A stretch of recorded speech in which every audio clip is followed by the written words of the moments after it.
السلام علیکم ورحمۃ اللہ وبرکاتہ۔ کل بیٹھے بیٹھے ایک دوست سے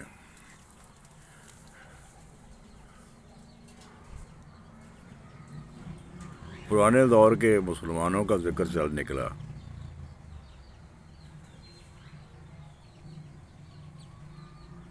جس وقت مسلمانوں کا طوطی بولتا تھا اور دنیا کے ہر حصے ان کے سرنگوں تھے۔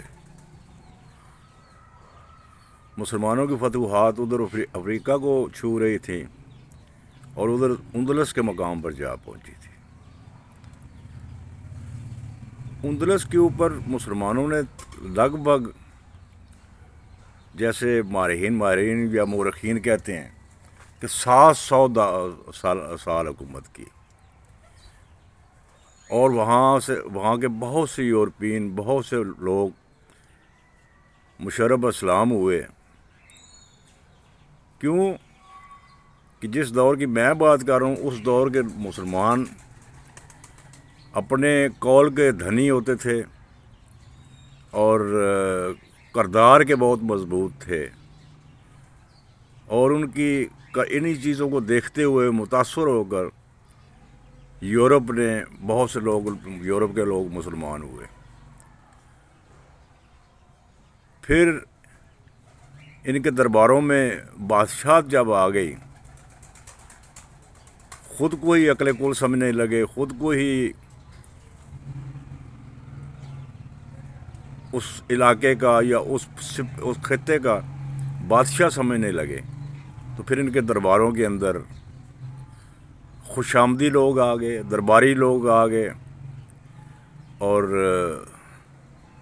آہستہ آہستہ ان خوش آمدیوں اور درباریوں کی وجہ سے یہ سلطنت زوال پذیر ہوئی، اور 700 سال کے بعد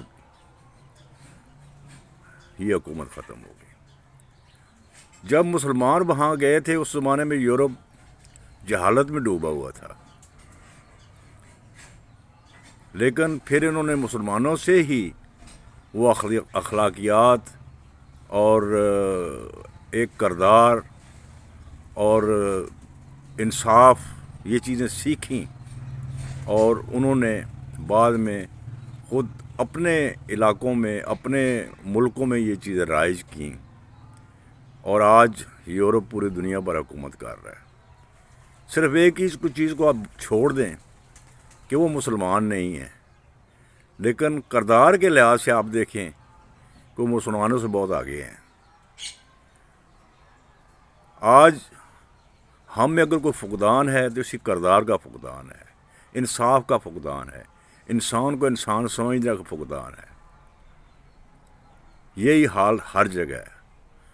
اپنے ملک میں نظر ڈال کر دیکھ لیں، کہنے کو تو ہم سب بڑے فخر سے کہتے ہیں کہ ہم اسلامی جمہوریہ پاکستان میں رہتے ہیں، لیکن اسلامی جمہوریہ والی کون سی بات ہے اس کے اندر؟ کیا یہاں ملاوٹ نہیں ہوتی؟ کیا یہاں ذخیرہ اندوزی نہیں ہوتی؟ کیا یہاں رشوت نہیں لی جاتی؟ کیا یہاں سفارش عام نہیں ہے؟ کیا یہاں خوش آمدیوں کو نوازا نہیں جاتا؟ آج دیکھ لیں کہ پاکستان کے اندر وہی لوگ کامیاب ہیں جو خوش آمدی ہیں، یا جن کے پیچھے سفارشیں ہیں، یا جن کے پیچھے رشوت ہے، یا جو بھی آپ غلط بات لے لیں، وہ جن کے پاس ہے وہ پاکستان کے اندر حکومت کر رہے ہیں، وہ باعزت سمجھے جاتے ہیں، وہ پورے معاشرے میں سب سے اعلیٰ مقام رکھتے ہیں۔ ان کے لیے نہ کوئی قانون ہے، نہ ان کے لیے کوئی انصاف ہے، نہ ان کو کوئی پوچھنے والا ہے۔ تو یہی چیز ہمیں متواتر پیچھے لے کر جا رہی ہے۔ اور میں کیا ہوں، میں تو ایک سیدھا سادہ بندہ ہوں۔ ہر بندہ یہ سمجھ رہا ہے کہ یہ کہیں ہمارے زوال کا سبب نہ بن جائے۔ ہم بالکل بھول چکے ہیں کہ عدل اور انصاف کیا ہوتا ہے۔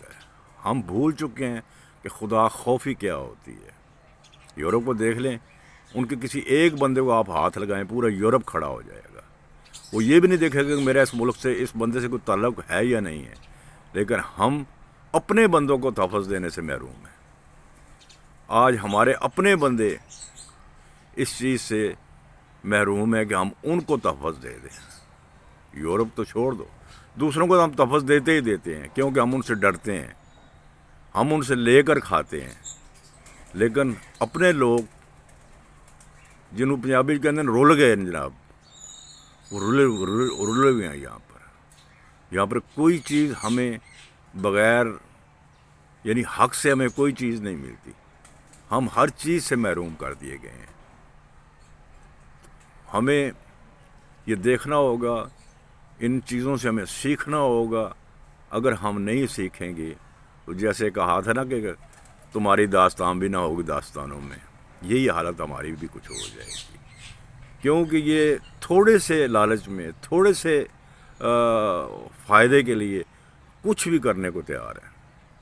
کتنی بڑی بات دنیا نے سنی تھی اس وقت, یہ کتنی بڑی بات ایک امریکن سینیٹر نے کہی تھی کہ ان کو تھوڑے سے پیسے دے دو, یہ اپنی ماں کا بھی سودا کر لیتے ہیں. یار ہم اتنے گوئے گزرے تو نہیں تھے. ہم تو بڑے با کردار لوگ تھے, ہم لوگ تو بڑے کردار کے مضبوط لوگ تھے. ہم لوگ تو ایسے نہیں تھے. پھر ہمیں کیا ہو گیا؟ کیا یہ اتنی ہی اہم چیز ہے جس کے لیے ہم سب کچھ قربان کرنے کو تیار ہیں؟ تو ہمیں یہ سوچنا ہوگا, کسی نہ کسی ایک جگہ رک کر سوچنا ہوگا کہ ہم نے کون سی راہ اختیار کیا اور کس طرح بڑھتے چلے جا رہے ہیں. ایسا نہ ہو کہ یہ ہمارا ایک قومی المیہ بن جائے اور ہم اس وقت پچھتائیں جا کر جب پچھتانے سے کچھ بھی نہ ہوگا. تو برائے مہربانی ہمیں سب کو یہ سوچنا چاہیے, نیچے سے لے کر اوپر تک. میں یہ نہیں کہتا کہ صرف کوئی ایوان اقتدار میں جو بیٹھے ہوں ان کے ہی کام ہے, نہیں, ہمارا بھی کام ہے. ہم بھی اپنی اخلاقیات درست کریں, ہم بھی یہ چیزیں نہ کریں. آج دیکھو ہر طرف ملاوٹ کا بول بالا ہے. مجھے پورے پاکستان میں ایک چیز کا نام بتا دیں جو بالکل خالص مل جاتی ہے. جو چیزیں اللہ تعالیٰ نے سختی سے منع کی ہیں, جن کی وجہ سے اللہ تعالیٰ نے ان قوموں پر زوال بھیجا ہے, آج وہ ساری ہم اپنا کر بیٹھے ہوئے ہیں اور بڑے فخر سے اپنایا ہوا ہم لوگ ہیں. ہم بڑے اپنی محفلوں میں بیٹھ کے ایک دوسرے کے ہاتھوں پر ہاتھ مار کر کہتے ہیں کہ میں تو یہ کام کیا تو اس سے جناب وارے نیارے ہو گئے. یار ہمیں صرف یہ سوچنا چاہیے کہ ہم مسلمان ہیں, ہم نے اس دنیا سے جانا ہے. یہ ابدی زندگی نہیں ہے, یہ ہم چند دنوں کے لیے یہاں آئے ہیں, ایک آزمائش کے لیے ہم آئے ہیں اور آخر جانا ہے ہم نے. اور جب ہم نے جانا ہے یہاں سے, ہمارا حساب بھی ہوگا, ہمارے پچھلے سارے گناہ سامنے آ جائیں گے. وہ ریڈ بک جو اللہ تعالیٰ نے لکھ رہا ہے, جو ملائکہ ہمارے کندھوں پر بٹھائے ہوئے اس نے, وہ ساری کھل کے سامنے آ جائے گی. حتیٰ کہ ہمارے ہاتھ, ہماری زبان, ہماری آنکھیں, ہمارے جسم کا ہر اعضاء بھی ہمارے خلاف ہو جائے گا. وہ بھی گواہی دے گا کہ ہاں یہ دنیا میں رہ کر یہ کام کرتا رہا ہے. تو اللہ تعالیٰ ہماری رہنمائی کرے. میں تو ہمیشہ یہی کہہ دوں گا, اللہ ہماری رہنمائی کرے اور ہمیں سیدھے راہ پر چلنے کی توفیق دے, اور اس ملک کو ہمارے لیے ایک نعمت بنائے جس کو ہمیں اس نے دیا ہے ایک انعام کی شکل میں. اللہ تعالیٰ اس ملک کو قائم اور دائم رکھے. آمین ثم آمین.